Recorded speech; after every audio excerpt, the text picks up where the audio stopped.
O Senhor esteja convosco. Proclamação do Evangelho de Jesus Cristo, segundo Mateus.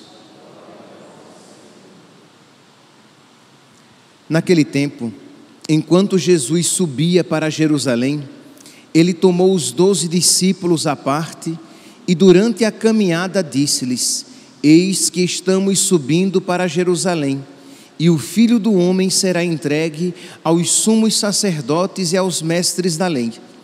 Eles o condenarão à morte e o entregarão aos pagãos para zombarem dele, para flagelá-lo e crucificá-lo, mas no terceiro dia ressuscitará. A mãe dos filhos de Zebedeu aproximou-se de Jesus com seus filhos e ajoelhou-se com a intenção de fazer um pedido. Jesus respondeu: O que tu queres? Ela respondeu: Manda que estes meus 2 filhos se sentem no teu reino, um à tua direita e outro à tua esquerda. Jesus respondeu-lhes: Não sabeis o que estáis pedindo. Por acaso podeis beber o cálice que eu vou beber? Eles responderam: Podemos. Então Jesus lhes disse: De fato, vós bebereis do meu cálice, mas não depende de mim conceder o lugar à minha direita ou à minha esquerda. Meu Pai é quem dará esses lugares àqueles para os quais Ele os preparou.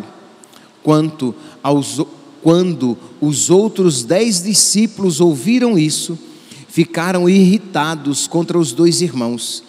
Jesus, porém, chamou-os e disse: Vós sabeis que os chefes das nações têm poder sobre elas, e os grandes as oprimem.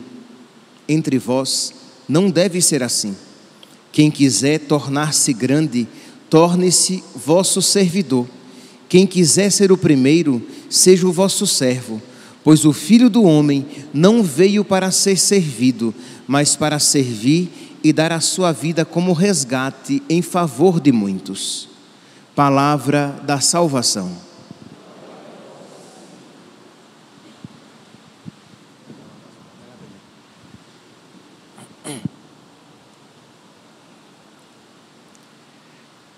Caríssimos irmãos e irmãs, no Evangelho de hoje, retirado de Mateus, capítulo 20, nós vemos Jesus fazer o terceiro anúncio da paixão. Isto é, já é a terceira vez que Jesus está falando para os apóstolos que ele vai sofrer, que ele será perseguido, que ele será maltratado, que ele será morto e que no terceiro dia ressuscitará. Mas o coração dos apóstolos, os corações dos apóstolos estavam fechados, porque eles não compreendiam, não por culpa do mestre, mas por causa da dureza dos seus corações, obstinados nas suas expectativas, fechados no seu panorama, isto é, tudo aquilo que fosse além, ou que estivesse aquém do que eles queriam, comprometia a sua capacidade de compreender. Isto é, eles estavam fechados no seu mundo.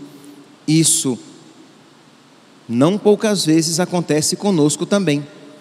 Ouvimos a palavra de Deus e já a ouvimos há tanto tempo, mas como nós estamos fechados nos nossos pressupostos, nas nossas vontades, nós nos incapacitamos de compreender a palavra de Deus.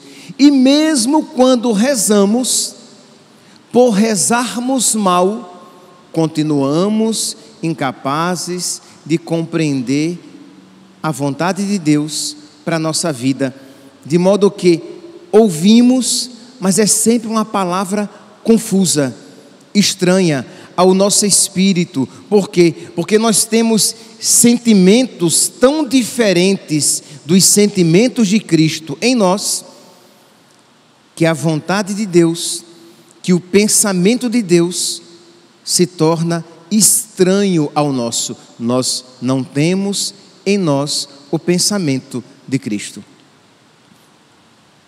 Ao mesmo tempo, quando nós estamos em sintonia com Cristo, quando nós estamos na amizade com nosso Senhor, quando nós estamos tendo verdadeira vida de oração, nós com facilidade compreendemos e amamos a vontade de Deus. Então, aqui nós podemos ver que os apóstolos não estavam rezando bem. Se estavam rezando, não estavam rezando bem, porque os seus corações ainda estavam fechados em suas vontades. Lembra que nós já falamos sobre isso? Qual é a finalidade da oração? A finalidade da oração não é mudar a vontade de Deus na minha, para que Deus queira o que eu quero, mas é mudar a minha vontade para a de Deus, para que eu queira o que Deus quer. Mas como é que estava aqui, o que é que estava aqui acontecendo? Eles queriam que a sua vontade se realizasse. Pois bem, então Jesus fala pela terceira vez na paixão, a respeito da paixão, e diz que a mãe dos filhos de Zebedeu se aproxima de Jesus, piedosamente se prostra, se ajoelha. Versículo 20, Mateus capítulo 20, versículo 20. A mãe dos filhos de Zebedeu aproximou-se de Jesus com seus filhos e ajoelhou-se com a intenção de fazer um pedido. Isto é uma atitude de oração. Ela se aproxima para lhe fazer um pedido. Jesus pergunta: o que queres? Ela respondeu: manda que estes meus 2 filhos se sentem no teu reino, um à tua direita e o outro à tua esquerda. Vejam aqui, enquanto Jesus fala de paixão, de sofrimento, de perseguição, de morte, da perda deste mundo, o que é que a mãe dos filhos de Zebedeu, instigada por seus filhos, tá? Ela não foi ali simplesmente movida simplesmente pela sua vontade. E nós veremos daqui a pouco que ela foi instigada pelos filhos, porque Jesus começa a responder e responde para os filhos, e o diálogo se direciona para os filhos de Zebedeu, para Tiago e João, discípulos prediletos de nosso Senhor, né? Pedro, Tiago e João. Os filhos de Zebedeu são Tiago e João. Então, ela faz este pedido e diz aqui: Jesus então respondeu-lhes. Não está mais falando com a mulher apenas, se volta para os filhos. Jesus então respondeu-lhes: não sabeis o que estáis pedindo.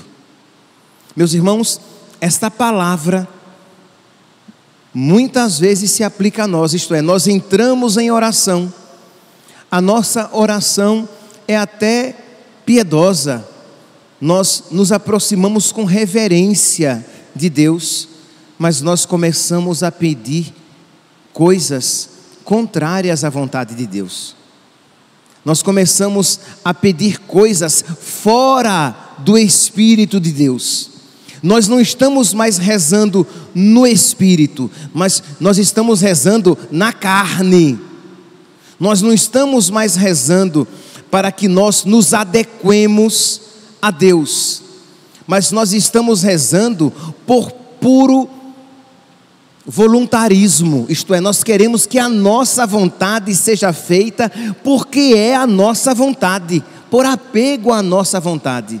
E meus irmãos, quando nós nos colocamos em oração, nós precisamos estar dispostos a ser contrariados. Isto é, nós precisamos ser humildes. Isto é, nós não sabemos o que é o melhor para nós. Nós não somos Deus. Nós não nos amamos como Deus nos ama. E nós não sabemos das coisas como Deus sabe. Por isso, mesmo quando nós pedirmos, e podemos pedir, porque o nosso Senhor e Mestre nos ensinou a pedir, mas depois de toda petição, devemos dizer: mas Senhor, não como eu quero, mas como Tu queres. Não foi assim que Jesus disse? Jesus, Ele nos deu o exemplo, está lá em Mateus capítulo 26, versículo 39. Jesus pede que o Pai afaste dele aquele cálice, mas diz: mas não como eu quero, Pai, mas como Tu queres. E Ele nos ensinou a rezar: seja feita a vossa vontade, assim na terra como no céu. Precisamos então, meus santos, ter os mesmos sentimentos de Cristo Jesus no nosso coração. É para isso que nós ouvimos a palavra, é para isso que nós comungamos, é para isso que nós fazemos as nossas orações, é para isso que nós fazemos penitência, é para isso que nós praticamos a caridade, para que nós sejamos um outro Cristo, para que nós tenhamos os mesmos sentimentos de Cristo, para que os homens nos vejam, mas vejam primeiramente aquele que em nós habita. Mas se nós, até nas nossas orações, nós nos deixarmos guiar simplesmente pela nossa vontade, a nossa oração será simplesmente carnal e não modificará o nosso coração, e isso não é fácil. Eu tenho consciência, meus santos, de que, embora seja bonito de se dizer: Senhor, mas não como eu quero, mas como Tu queres, é bonito, mas não é fácil. Isto é, quando nós estamos dispostos a nos desapegar, quando nós estamos dispostos a sacrificar a nossa vontade. Por quê? Porque nós não sabemos o que é o melhor para nós.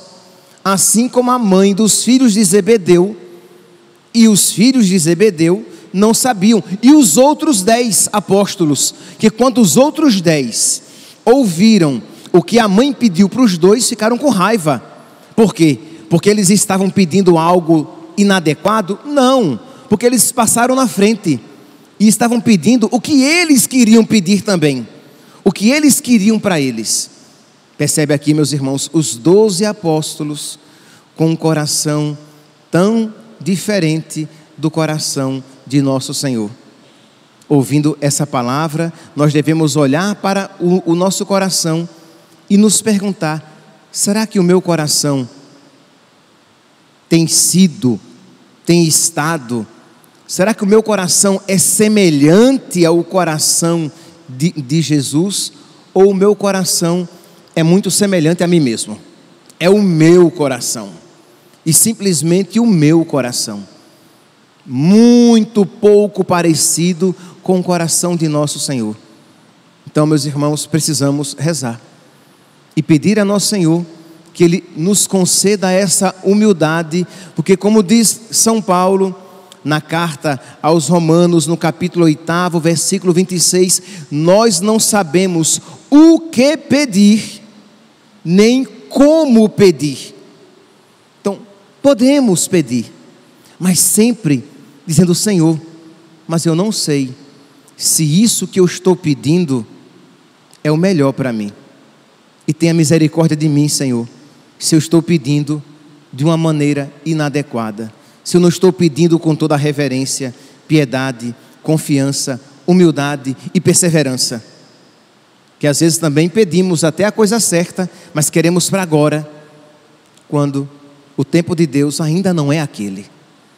Então, a liturgia de hoje, o evangelho de hoje, ele nos ensina isso. Nós precisamos, neste tempo em que nós nos predispomos a rezar mais, nós precisamos nos colocar neste espírito: eu vou rezar mais, eu vou apresentar a Deus as minhas necessidades, mas com toda a humildade, sabendo que eu não mereço o que eu estou pedindo, e sabendo que eu não sei se aquilo que eu estou pedindo é o melhor para mim. Porque é claro, se você pede conversão, se você pede um coração que ame mais a Deus, se você pede para se desapegar dos seus pecados, é claro que isto, já que nisso consiste a vontade de Deus, esta oração é boa, porque está de acordo com a vontade de Deus, e você pode pedir sempre, todos os dias, e não se cansar de pedir, e só parar de pedir quando receber, porque isso Deus quer dar. Mas às vezes, não é verdade? Às vezes nós pedimos coisas que não são más, coisas que são boas, mas que não são certas que sejam para nós. Então são nessas orações que nós precisamos ter essa humildade necessária de reconhecer que nós não sabemos o que é o melhor. São nessas orações que nós precisamos ter a humildade necessária e dizer: Senhor, não como eu quero, mas como Tu queres. Porque quantas vezes as pessoas sofrem, e sofrem muito, por quê? Porque elas não estão dispostas a ser contrariadas. Elas pedem algo, e elas dizem: mas Padre, mas isso que eu estou pedindo é bom. Mas pode ser que não seja para você. Mas Padre, o meu marido me tem feito sofrer muito, e eu tenho pedido pela mudança dele. Se o que ele está fazendo são pecados que o conduzem à condenação, então continue rezando, porque a vontade de Deus é a conversão dele. Deus quer que todos os homens se salvem e cheguem ao conhecimento da verdade. Mas às vezes são defeitos que fazem você sofrer, e que você tem rezado muito pela cura dele, porque você quer se livrar daquele sofrimento, mas não porque aqueles defeitos dele necessariamente o levem para a perdição. E a pergunta é: será que você não necessita daquelas contrariedades para a sua santificação, para a sua salvação? Será que aquilo que se lhe apresenta como mal, na verdade, não seja um remédio de gosto ruim, mas bom para você? Então nós precisamos, quando nós pedimos realidades que não sejam claramente para a nossa conversão, para a nossa santificação, para que nós amemos mais a Deus, para que nós nos desliguemos do pecado, quando não são realidades claramente voltadas para a nossa santificação e salvação, nós precisamos ter essa humildade de dizer: Senhor, mas eu não sei o que é o melhor para mim.